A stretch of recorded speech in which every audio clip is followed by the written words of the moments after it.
Assalamualaikum warahmatullahi wabarakatuh. Kami dari kelompok SPK akan menjelaskan tentang hasil UTS kami, yaitu presentasi mengenai sistem rekomendasi penerima bidik misi.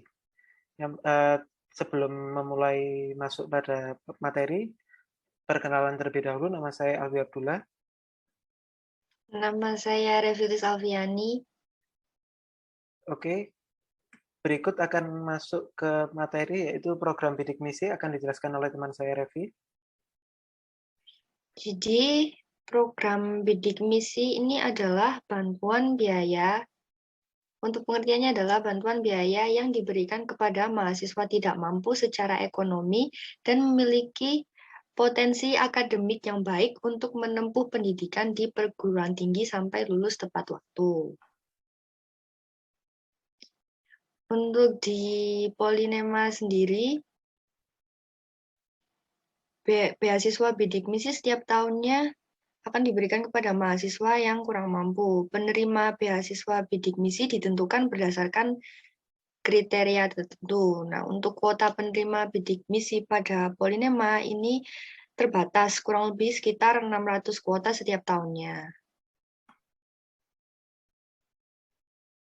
Maka dari itu, untuk mengantisipasi kelebihan pendaftar program bidik misi yang ditawarkan oleh Polinema, penulis, yaitu kami, mengembangkan sistem pendukung keputusan yang bertujuan untuk melakukan ranking prioritas dari setiap pendaftar bidik misi. Sistem pendukung keputusan ini merupakan sebuah sistem yang membantu untuk menentukan alternatif penerima beasiswa bidik misi di Polinema yang paling mendekati kriteria yang telah ditentukan dengan menggunakan metode Fuzzy Topsis. Nah, untuk persyaratan pendaftar bidik misi sendiri, ini antara lain adalah yang pertama, siswa SMA, SMK, MA, atau MAK, atau bentuk lain yang sederajat yang akan lulus. Kemudian yang kedua adalah usia paling tinggi pada saat mendaftar adalah 21 tahun. Poin ketiga adalah memiliki potensi akademik yang baik. Kemudian poin keempat adalah memiliki keterbatasan dalam hal ekonomi. Berikut. Jadi persyaratan untuk keterbatasan dalam hal ekonomi adalah yang pertama itu memiliki kartu Indonesia Pintar Kuliah KIPK. Terus yang kedua, pendapatan kotor gabungan orang tua atau wali sebesar-besarnya adalah 4 juta rupiah setiap bulan. Nah, untuk pendapatan kotor gabungan orang tua atau wali, jika dibagi jumlah anggota keluarganya, sebesar-besarnya adalah senilai Rp750.000 setiap bulannya.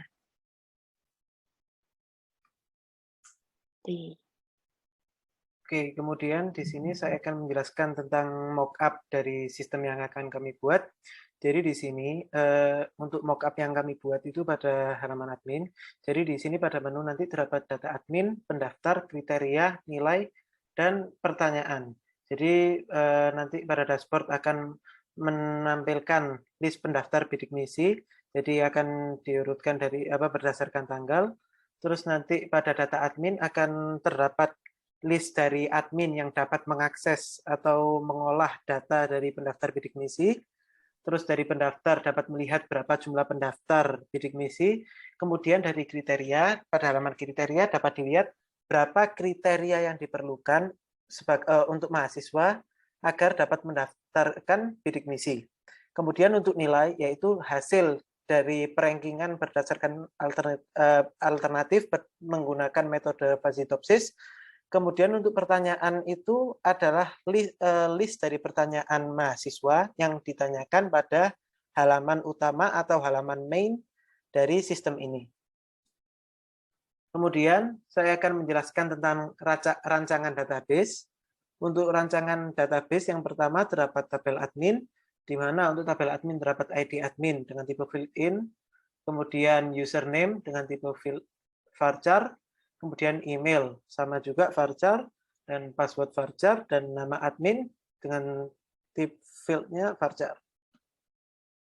Kemudian untuk tabel data pendaftar bidik misi, terdapat yang pertama yaitu ID pendaftar dengan tipe data integer, kemudian nama dari pendaftar dengan tipe data varchar, kemudian dari email juga varchar, untuk jenis kelamin terdapat enumerasi yaitu L atau P, kemudian terdapat foto KIPK. Untuk foto KIPK nanti berdasarkan varchar karena yang dimasukkan adalah nama dari file gambar tersebut. Kemudian asal sekolah, terus di sini untuk pendapatan orang tua, dan jumlah tanggungan dengan tipe data integer. Jadi untuk pendapatan sama orang tua sesuai dengan syarat yang telah dijelaskan oleh teman saya yaitu Revi.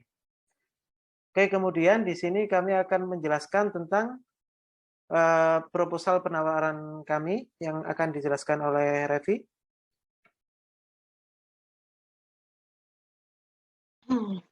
Jadi ini untuk halaman pertama ada lampiran dari surat penawaran. Ya, kemudian ini untuk pertama adalah sedikit penjelasan tentang sistem rekomendasi penerima bidik misi yang telah dijelaskan di awal tadi. Selanjutnya, di sini ada tujuan dan manfaat dari pengembangan sistem ini. Untuk tujuan dari pengembangan sistem ini adalah untuk menyeleksi mahasiswa calon penerima beasiswa bidik misi dengan tepat dan akurat. Sementara adapun manfaat dari pengembangan sistem ini yaitu yang pertama mempermudah dalam menentukan mahasiswa yang layak menerima beasiswa bidik misi. Kemudian yang kedua mengantisipasi kelebihan pendaftar program bidik misi yang ditawarkan oleh Polynema. Kemudian di sini juga ada visi dan misi. Yang pertama, visi dan misi dari kami yaitu menjadi perusahaan yang terpercaya dalam industri jasa pembuatan website dengan komitmen untuk selalu tumbuh berkembang secara konsisten serta memberikan pelayanan yang prima. Kemudian misi dari kami yaitu pertama membangun dan menjaga kerjasama yang profesional, unggul dan kompeten, melakukan pengembangan secara terus-menerus untuk meningkatkan optimalisasi kerja dan nilai pelayanan yang mampu bersaing dalam industri jasa pembuatan website. Kemudian yang terakhir adalah mengutamakan pencapaian kualitas kerja yang sesuai harapan dan kebutuhan mitra. Terima kasih. Jadi di sini saya akan menjelaskan untuk data tenaga tetapnya. Jadi yang pertama terdapat saya, Albi Abdullah, untuk jabatan saya yaitu programmer perangkat lunak. Kemudian untuk teman saya sekarang ini, Revilis Alfiani, dia menjadi sistem analis. Kemudian di sini terdapat 3 untuk data dummy atau sebagai pelengkap saja, yaitu Joko sebagai programmer database, Hendra sebagai surveyor, dan Arif sebagai sistem tester. Kemudian untuk lingkup pekerjaan dan rincian biaya, terdapat beberapa modul yang telah disesuaikan dengan kebutuhan pengambilan keputusan dalam menentukan penerima beasiswa bidik misi, serta rincian biaya dalam pengembangan sistem rekomendasi penerima bidik misi. Jadi untuk RAB kami terdapat 2 modul, yaitu modul mahasiswa dan modul admin. Untuk modul mahasiswa yaitu halaman front page, di mana terdapat beberapa aktivitas, yaitu yang pertama mengumpulkan data mahasiswa yang mendaftar bidik misi, yang di mana untuk pekerjaannya itu surveyor dengan 2 hari untuk total 900.000, kemudian analisis sistem dilakukan oleh sistem analis dengan total seperti yang tertera, kemudian membuat activity diagram sesuai use case mahasiswa, sistem analis juga membuat kelas diagram, membuat RD, membuat sequence diagram, membuat mockup halaman modul mahasiswa yang semua dilakukan oleh sistem analis. Kemudian implementasi database dari IRD akan dilakukan oleh PD, kode PD yaitu programmer database. Kemudian untuk implementasi coding berdasarkan kelas diagram dan sequence diagram dan implementasi layout sesuai mockup akan dilakukan oleh programmer perangkat lunak dengan total hari yaitu 7 hari. Kemudian pengujian white box dan black box pada sistem yang dibuat yang dilakukan oleh sistem tester. Kemudian perbaikan hasil pengujian yang dilakukan oleh programmer perangkat lunak setelah dilakukan pengujian. Untuk pada halaman admin juga isinya juga hampir sama, akan tapi terdapat perbedaan pada sini saja, yaitu mengumpulkan data admin yang mengolah data bidik misi yang dilakukan oleh surveyor. Untuk kemudian selanjutnya sama juga analisis sistem, membuat activity diagram sesuai use case mahasiswa yang rata-rata sampai pada mockup akan dilakukan oleh sistem analis. Untuk selanjutnya sama juga implementasi database, programmer database, coding dan layout sesuai mockup yaitu programmer perangkat lunak, pengujian oleh sistem tester, dan perbaikan hasil pengujian oleh programmer perangkat lunak. Untuk total dari RAB yang kami buat yaitu 22.667.822. Jadi untuk gaji juga kami menyesuaikan dengan apa yang telah ada pada perkembangan gaji di Indonesia sesuai dengan jabatannya. Terus untuk waktu pengerjaan, jika dimulai dari Oktober akhir, maka akan selesai pembuatan sistem ini yaitu pada November akhir. Karena dari total jumlah hari yang diperlukan yaitu 34 hari. Kemudian kembali pada halaman sini yaitu terdapat CV pembanding.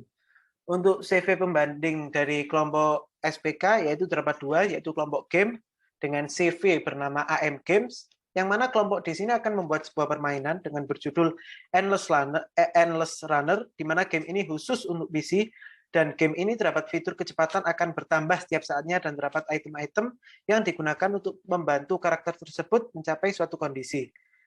Untuk RAB dari pembuatan game tersebut adalah 19 juta. Kemudian untuk CV pembanding kedua yaitu kelompok multimedia yang kita bandingkan yaitu dengan CV Trista Multimedia yang akan membuat sebuah aplikasi berbasis website yang dimana sistem ini dapat melihat gedung JTI dan sekelilingnya secara 360 derajat dengan menggunakan React. Kemudian RAB dari pembuatan sistem tersebut adalah 20 juta. Oke, mungkin sekian penjelasan dari saya dan teman saya Revi mengenai tugas UTS ini. Apabila ada kesalahan mohon dimaafkan. Wassalamualaikum warahmatullahi wabarakatuh.